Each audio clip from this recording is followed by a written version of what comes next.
Magic Paintbrush, a Chinese folktale.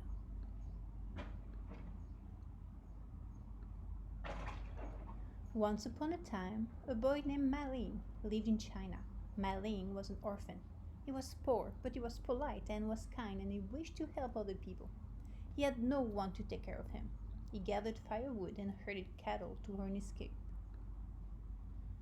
More than anything else, Maling wished to become a painter, but his clothes were shabby and he had no money. No painter would teach him, and he did not have enough money to buy paints or paintbrush. Maling asked the village schoolmaster if he could have a small old brush, but the schoolmaster refused. What could an orphan boy like you know about painting? He sneered. But Maling was still determined to be a painter. So he scratched pictures of mountains and oceans in the mud. He took branches after they burned in a fire and used the black ants to draw birds and deer. He even wet his finger and used the water to draw flowers and fish on rocks. One night, after a long day of working and drawing, Maling fell into a deep sleep. He dreamed he was visited by an kind old man. In a dream, the old man handed Maling a paintbrush. "This paintbrush can do much good," whispered the old man, and the dream faded away.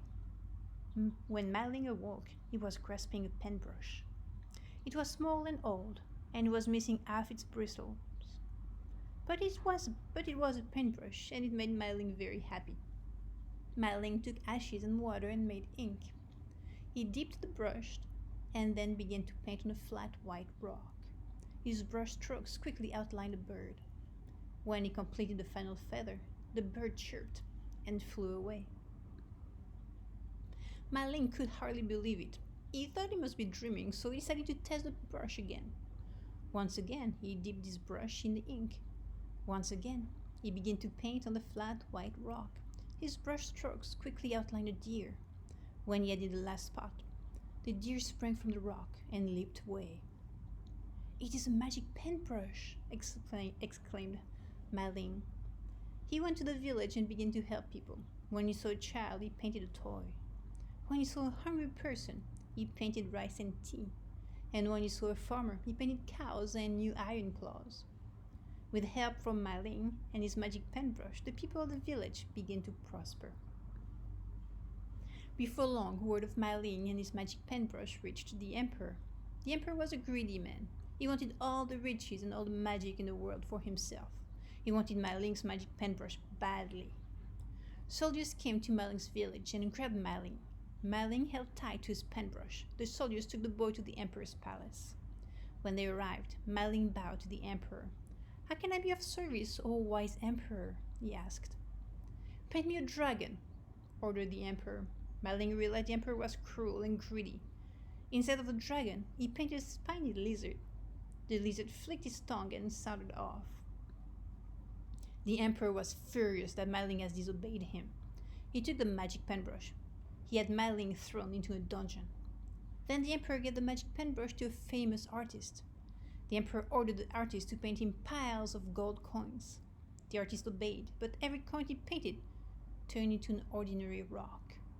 The emperor realized the paintbrush only worked for Maling. Soldiers brought Maling to the emperor again. The emperor said, "Maling, if you paint what I ask, I will send you home to your village."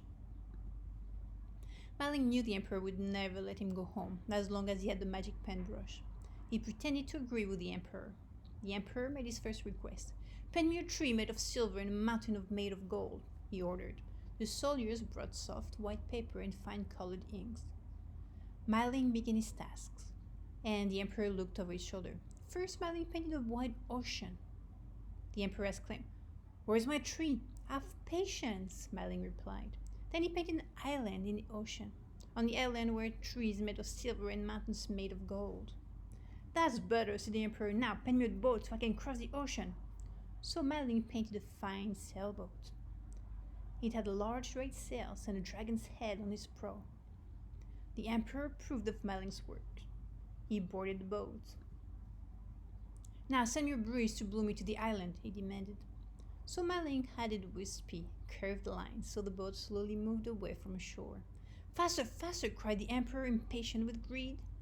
So Maling drew more lines and made them longer and bolder than the first lines.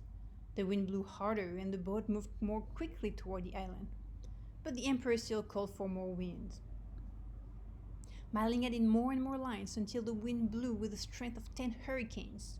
The ship sped toward the island over to the choppy sea. But then, the strongest gust of all caught the ship's sail. The ship flipped over and sank. The emperor swam ashore on the island, alone with his trees of silver and his mountains of gold. And Ma Ling traveled from village to village, painting toys for the children, tea and rice for the hungry, and beautiful birds and flowers for everyone's delight. If you want to read more about the folk tales, go ahead, and here is China. And this is about the illustrator Kat Zaza, who is Italian.